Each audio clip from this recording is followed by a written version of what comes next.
So, good day everyone. So, today we're going to discuss on how to formulate feed ration for a certain farm animal. So, I have here an example. So, today we're going to formulate a feed ration for a 200 kilograms steer gaining 0.75 kilograms live weight per day. So we have steps here to follow, and this is the step 1. For step 1, you have to write down the nutrient requirements and convert into percentage. Convert these values into percentage. So the question here is, how are we going to find these values over here? To find these values over here, we are just going to refer here in the Philsan reference standards. So just find the daily nutrient requirement of beef cattle, and then we have categories here: the steers, the heifers, the mature cows, lactating cows.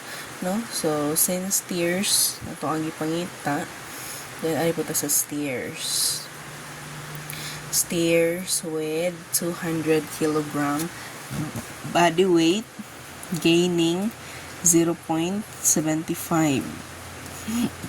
kilograms. So therefore this is the nutrient requirement of a 200 kilograms steer gaining 0.75 kilograms per day. So ako na siyang i-copy diri And then afterwards, you're going to convert these values into percentage. So to convert these values, so just divide each values. DDN 3.2 kilograms DDN divide by the dry matter 5.4 kilograms times 100, we have 59.2. So again, nganong basig mag-wonder mo nganong dry matter nga to ang divide area, it's because dry matter to ang basihan pag compute sa amount sa mga nutrient.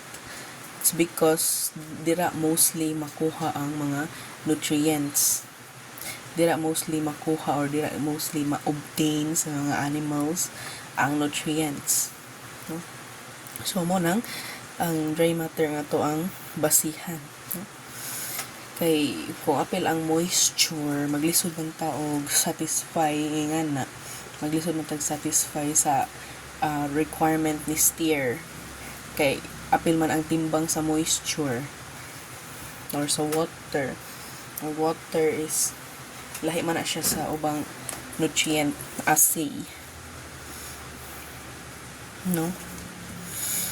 Okay, so muna ang step 1. Write down where na-determine na nato ang nutrient requirement ni steer, and then muna ang nato ang i-try og satisfy kaning mga amount na requirement ni steer. So for step 2, list down the available feeds. So inyong basihan ni is ang availability sa inyong sa feed stuff sa inyong locality, the cost, ang barato ra ni. So mo na siya. And of course, the nutritional value. Ang nutritional value niya pong apilon sa pag-consider. So makita gihapon ni sa Philsan kaning ilahang nutrient content. Kita gihapon ni siya sa Philsan feed reference standard. Nana siya diri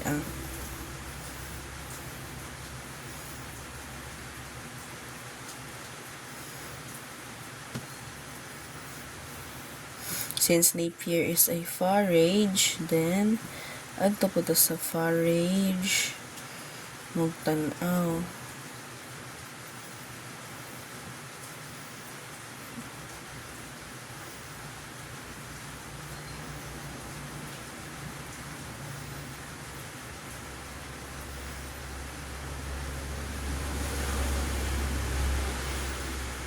Asa naman itong mga forage?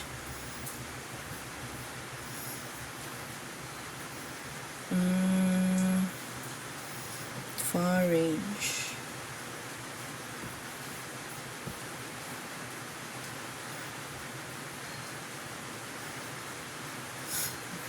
So Napier. Here. This one over here.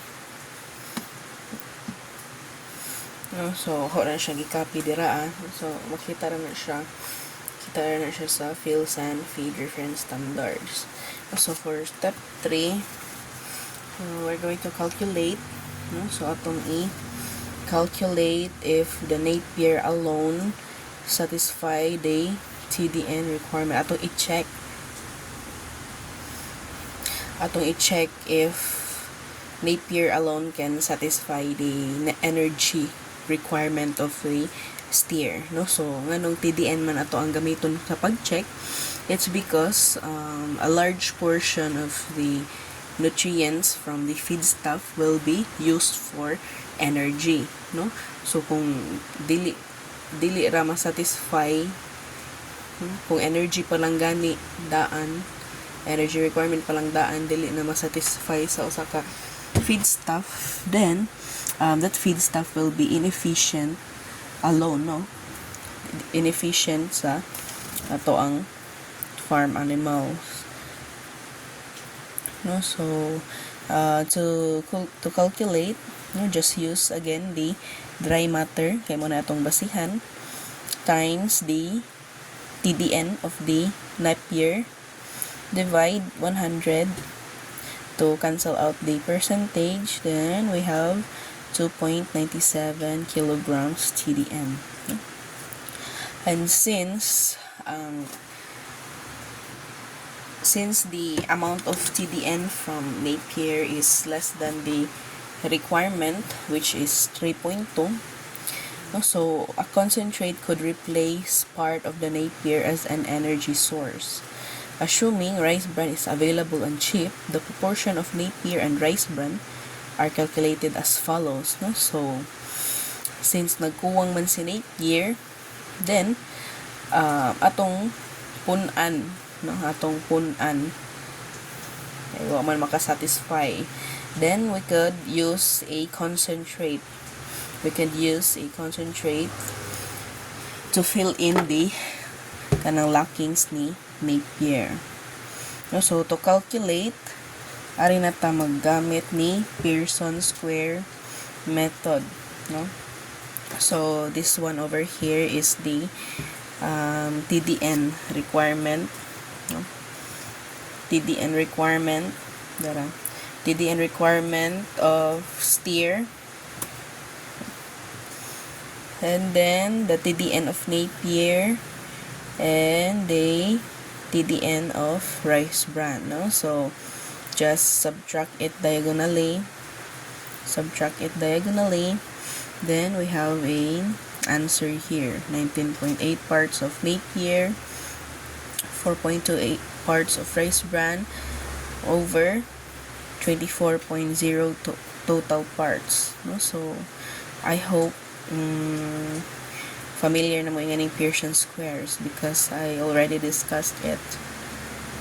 So then convert these values into percentage, no? So 19.8 divide the total parts 24 times 100, then we have 83% parts of Napier, and then 4.2 divide the total again times 100, and we have 17% parts coming from the rice bran, no? So this percentage over here, this is a partial ratio ni rice bran, no? Okay, ato pa man siyang i-adjust if kanang dili pa makasatisfy. But if makasatisfy na ni silang duha pa lang gani daan, makasatisfy na sa requirement for the specific animal, then no need to adjust. But if dili pa maka-satisfy, then we are going to adjust one of the feedstuff. So this roughage concentrate ratio 83.17 83:17 supplies the following nutrients. So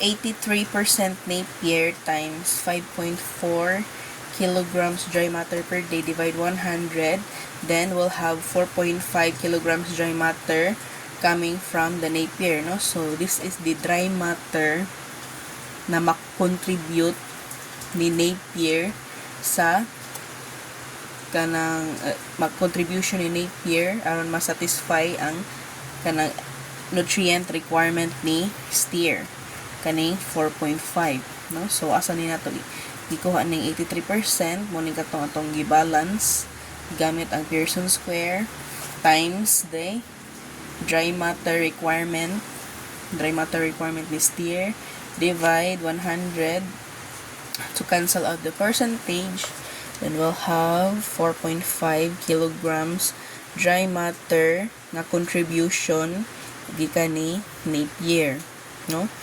So for rice bran, para sa contribution ni rice bran, 17% rice bran gikan gihapon ni sa Pearson square times 5.4 kilograms dry matter per day, divide 100, will have 0.9 kilograms dry matter from rice bran, no? So mao ni siya ang dry matter contribution ni rice bran, no? Coming from the rice bran. For TDN, to get the value of this TDN, no? So mo ni ang mga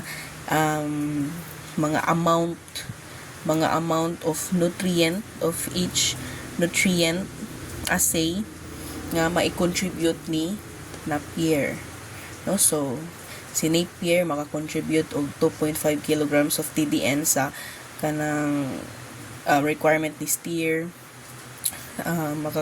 Maka-contribute siya og 428 grams of crude protein, maka-contribute siya og 18.90 grams of calcium, and so on, no? So for TDN, no? So mura gihapon 55% the TDN of Napier times nga to ang gamiton ingani is ang dry matter nga ma-contribute ni Napier sa nutrient requirement ni steer, no? So iyang contribution is 4.5 kilograms dry matter, no? Muna itong gamiton. Okay, si Napier, kang Napier man ni nga TDN ang ato ang kuan gipangita diri ang, no? Divide 100, we have 2.5 kilograms TDN per dry matter Napier. And then for rice bran, 79% TDN nga nutrient content ni rice bran, and then its dry matter contribution, iyang dry matter contribution sa nutrient requirement ni steer, divide 100, will have 0.7 kilograms TDN per dry matter of rice bran. For crude protein, no, so pareha ra gihapon to get the kaning pilay amount nga ma-contribute ni Napier nga sa crude protein, mura gihapon ang iyang nutrient content or ang crude protein content ni Napier times its dry matter contribution, divide 100, will get 428 grams, no? So mo ni ang ma-contribute ni Napier. muna ma-contribute ni Napier nga amount of crude protein for the whole nutrient requirement ni steer. No? So, crude protein ni rice bran will have 15.3 muna ang iyang nutrient content or the crude protein content times its contribution, dry matter contribution, divide 100, we'll have 138, and then ingani ano gihapon for calcium and phosphorus, no? So balik-balik na siya nga calculation for calcium and phosphorus. So muna ato ilista na po dari and then atong i-add ning ilahang tagsa-tagsang contribution ni Napier o ni rice bran. We'll get for dry matter, we'll get 5.4, and since the requirement ni steer is 5.4, therefore na balance nato ni siya or na satisfy nato siya. For TDN, no? So, ato gihapong i-add pilay contribution ni Napier of TDN, contribution of rice bran of TDN. The total will have 3.2, and since the requirement is 3.2, then therefore we satisfy the TDN requirement. For crude protein, we have 428 and 138 coming from rice bran. Total, we have 566. And then the requirement is 622 grams. Then, kuwangan ta na tay balance nga 56 grams. Kuwangan ta. And since, kuwangan pa man ta og crude protein, wala man nato ma-satisfy ang crude protein requirement ni steer, then, magpuno na sad ta og kanang another feed stuff, no? Another feed stuff, no? Kaya wala man masatisfy tanang nutrient assay. Si crude protein wala masatisfy, si calcium balance kuwangan putag 1.5. Ang sa phosphorus nanubra na taog 32.2. Pero okay na siyang manubra kaysa sa makuwang. No? So, since naapamantay nutrient assay nga wala masatisfy, then mag-add na sa another feed stuff. No?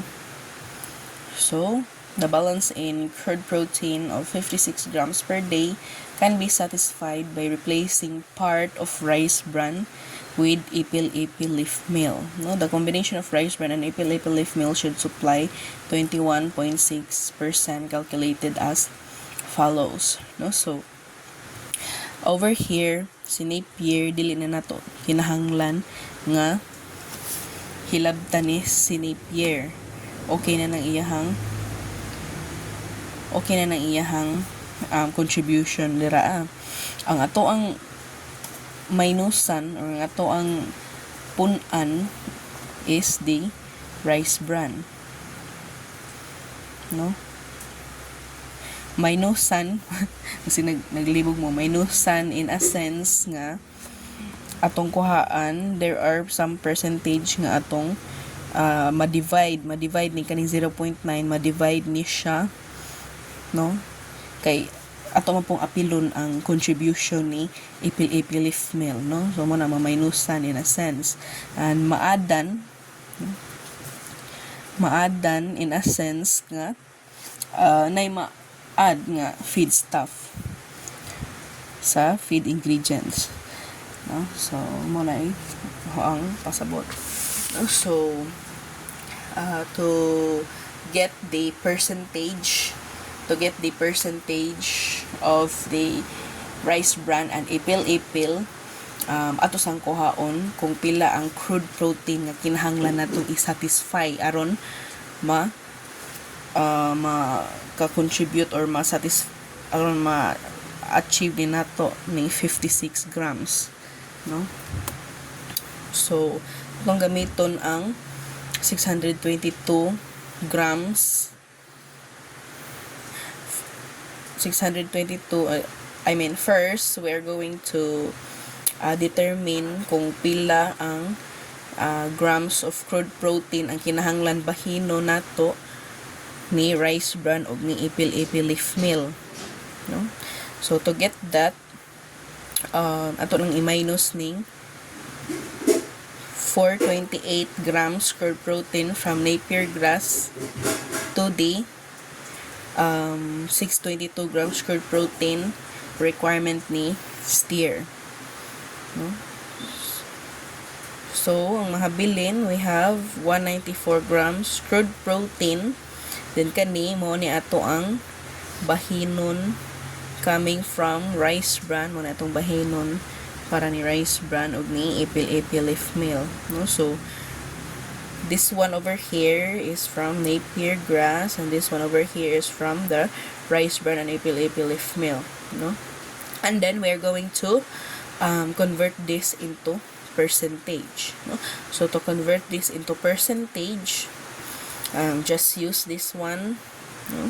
194 grams crude protein divide 1,000 grams, no? Atong gi-convert into kilograms kay kilograms na itong gamit ni dry matter, no? So 194 divide 0.9 asa tananguha nga ning 0.9 ang atong gamiton, no? Ang atong basihan na nga dry matter is kang rice bran kay si rice bran man ang ato ang mamaynusan, ang parts raman ni rice bran atong mamaynusan kay kang Napier dili naman na nato hilabtan, no? Kay sila namang ipil-ipil og rice bran ang magbahin. So therefore kang rice bran rasad nga contribution ang atong maynusan, no? So rice bran 0.9 mo nang 0.9 dry matter or kang rice bran nga dry matter atong gigamit kay sira may po ato ang parts naman po niya ato ang maynusan, no?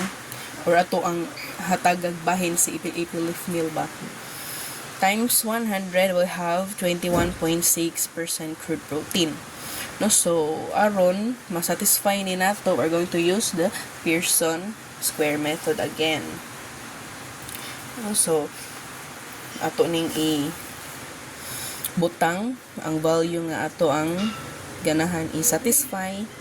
Then rice bran area, crude protein ni rice bran, crude protein ni ipil-ipil leaf meal. Then balik-balik nga process, may subtract this one, then 2.8 crude protein parts of rice bran. Then we'll have 6.3 parts ipil-ipil leaf meal with a total of 9.1 parts, no? So to convert this into percentage, then simply divide each parts of the feedstuff to the total parts times 100. Then we'll have 30% rice bran, 6.3 parts ipil-ipil, divide the total parts times 100. Then we'll have 70% ipil-ipil leaf meal, no? So mo na ni ang mga percentage, mo na ni ang contribution, mo na ni ang final percentage of contribution ni rice bran, no? Kay ganina kay partial pa man to, no? So nga mo na po ni ang contribution ni ipil-ipil leaf meal, no? So to get the final contribution of dry matter coming from rice bran, no? So mura gihapon nga pamaagi diri ang nga pag-solve, no? So 0.9 ang dry matter, ang previous dry matter ni rice bran times ang iyahang contribution, ang percent parts niya from the Pearson square equals, we have 0.3 kilograms dry matter. So mo na niyahang final nga contribution nga dry matter. And then for ipil-ipil leaf meal, 0.9, this is the previous dry matter contribution of rice bran times its parts, no?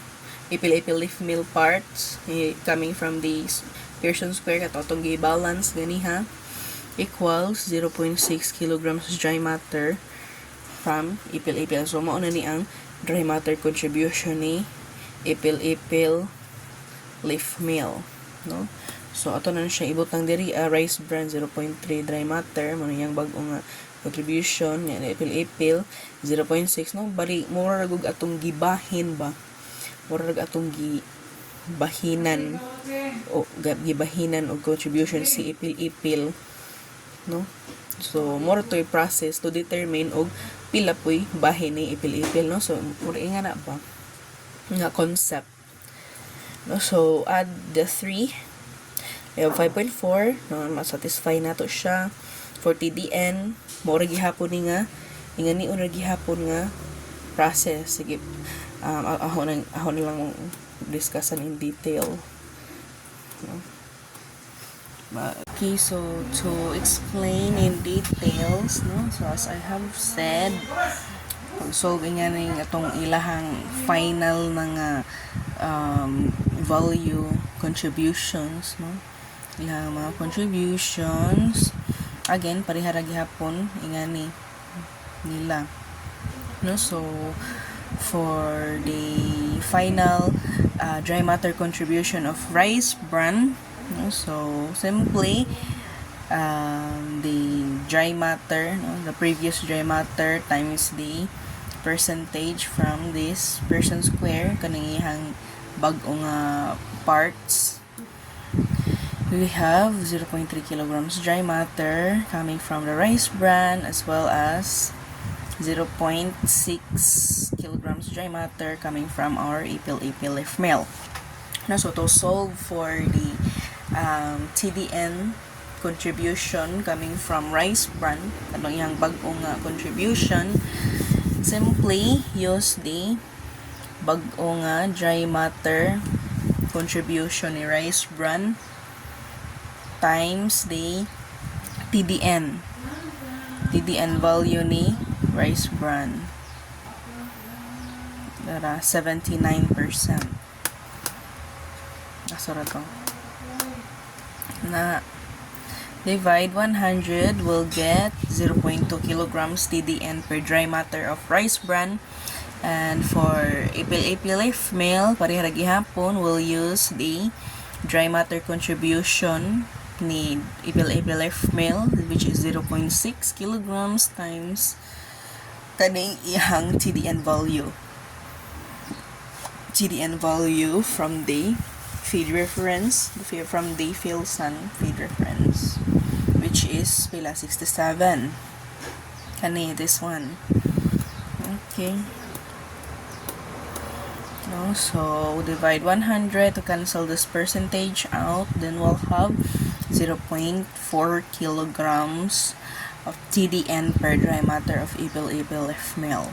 For crude protein, no, so 15.3 since grams mang ato ang value nga ginamit diri then we'll convert this kilograms, 0.3 kilograms into grams, no? So again, this is the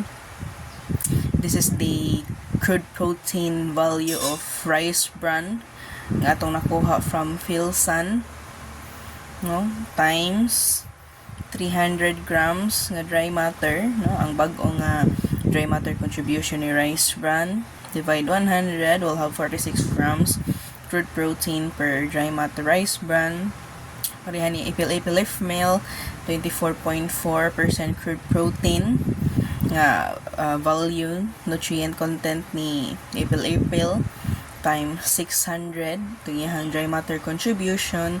Divide 100 equals 146 grams crude protein per dry matter.